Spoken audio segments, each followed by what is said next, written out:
ರಾಜ್ಯದ ರೈತ ಬಾಂಧವರಿಗೆ ನಮಸ್ಕಾರ. ರೈತ ಸಮುದಾಯಕ್ಕೆ ಇವತ್ತಿನ ಈ ಒಂದು ವಿಡಿಯೋದಲ್ಲಿ ಪ್ರಮುಖವಾದ ಸುದ್ದಿ ಸಿಗಲಿದೆ. ಹೌದು, ರೈತನ ಬ್ಯಾಂಕ್ ಖಾತೆಗೆ ಪ್ರಧಾನಮಂತ್ರಿ ಫಸಲ್ ಭೀಮಾ ಯೋಜನೆಯ ಬೆಳೆ ವಿಮೆ ಮೊತ್ತ ಜಮೆಯಾಗಿದೆ. ಹೌದು, ರೈತನ ಬ್ಯಾಂಕ್ ಖಾತೆಗೆ ಬರೋಬ್ಬರಿ 25,000 ರೂಪಾಯಿನಿಂದ 40,000 ರೂಪಾಯಿ ತನಕ ಬೆಳೆ ವಿಮೆ ಪರಿಹಾರ ಜಮೆಯಾಗುತ್ತಿದೆ. ಹೌದು, ವಿವಿಧ ವಿಮಾ ಕಂಪನಿಗಳಿಂದ ಬರ ಪರಿಹಾರವಾಗಿ ಇದೀಗ ವಿಮೆ ಮೊತ್ತವನ್ನು ರೈತರ ಖಾತೆಗೆ ಜಮೆಯನ್ನ ಮಾಡಲಾಗುತ್ತಿದೆ. ನಿಮ್ಮ ಜಿಲ್ಲೆಗೂ ಕೂಡ ಇದೀಗ ಬೆಳೆ ವಿಮೆ ಮೊತ್ತ ಬಿಡುಗಡೆಯಾಗಿರುತ್ತದೆ. ನಿಮ್ಮ ಖಾತೆಗೆ ಬರ ಪರಿಹಾರ ಮತ್ತು ಬೆಳೆ ವಿಮೆ ಪರಿಹಾರ ಎರಡೂ ಕೂಡ ಜಮೆಯಾಗುತ್ತಿದೆ. ಅದನ್ನು ಕೂಡ ನೀವು ಚೆಕ್ ಅನ್ನ ಮಾಡಿಕೊಳ್ಳಬಹುದಾಗಿದೆ. ಜೂನ್ ತಿಂಗಳ ಅಂತ್ಯದವರೆಗೆ ಎಲ್ಲ ರೈತರ ಖಾತೆಗೆ ತಲುಪಲಿದೆ.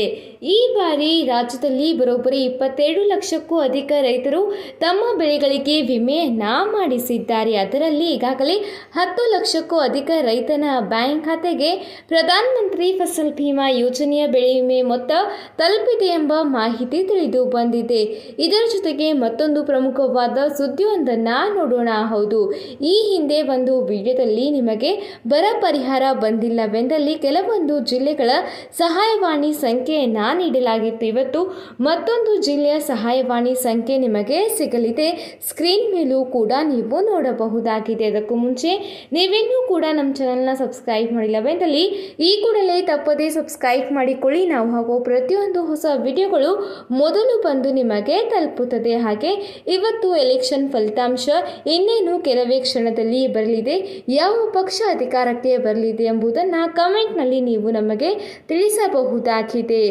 ಯಾವ ರೈತರಿಗೆ ಬರ ಪರಿಹಾರ ಬಂದಿಲ್ಲ ಅಂತಹ ರೈತರು ಈ ಒಂದು ತಮ್ಮ ಜಿಲ್ಲೆ ಹಾಗೂ ತಮ್ಮ ತಾಲೂಕಿಗೆ ಸಂಬಂಧಪಟ್ಟ ಸಹಾಯವಾಣಿ ಸಂಖ್ಯೆಗೆ ಕರೆಯನ್ನ ಕೂಡ ಮಾಡಿ ಮಾಹಿತಿಯನ್ನ ಕೇಳಬಹುದಾಗಿದೆ. ಹೌದು, ಉತ್ತರ ಕನ್ನಡ ತಾಲೂಕುಗಳ ಬಗ್ಗೆ ನಿಮಗೆ ಅಂದರೆ ಸಹಾಯವಾಣಿ ಸಂಖ್ಯೆಗಳು ಸಿಗಲಿದೆ. ಆ ಒಂದು ಸಹಾಯವಾಣಿ ಸಂಖ್ಯೆ ಅಥವಾ ಕಚೇರಿಯ ಒಂದು ಫೋನ್ಗೆ ನೀವು ಕರೆಯನ್ನ ಮಾಡಬಹುದಾಗಿದೆ. ಅಲ್ಲಿ ನಿಮಗೆ ಮಾಹಿತಿಯೂ ಕೂಡ ಸಿಗಲಿದೆ. ಒಂದು ವೇಳೆ ನಿಮಗೆ ಇನ್ನೂ ಕೂಡ ಬರ ಪರಿಹಾರ ಬಂದಿಲ್ಲವೆಂದಲ್ಲಿ ಈ ಒಂದು ಕ್ರಮವನ್ನ ಕೈಗೊಳ್ಳಿ.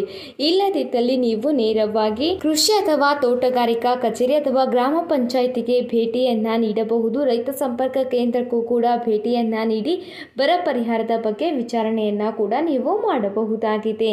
ಇವತ್ತಿಗೆ ಇಷ್ಟೇ ಫ್ರೆಂಡ್ಸ್, ಮತ್ತೆ ಸಿಗೋಣ ಮುಂದಿನ ಒಂದು ಹೊಸ ಸುದ್ದಿಯ ಜೊತೆಗೆ. ಅಲ್ಲಿ ತನಕ ಈ ಒಂದು ವಿಡಿಯೋನ ಲೈಕ್ ಮಾಡಿ, ನಿಮ್ಮ ಸ್ನೇಹಿತರೊಂದಿಗೆ ಈ ಒಂದು ವಿಡಿಯೋನ ಮರೆಯದೆ ಹಂಚಿಕೊಳ್ಳಿ.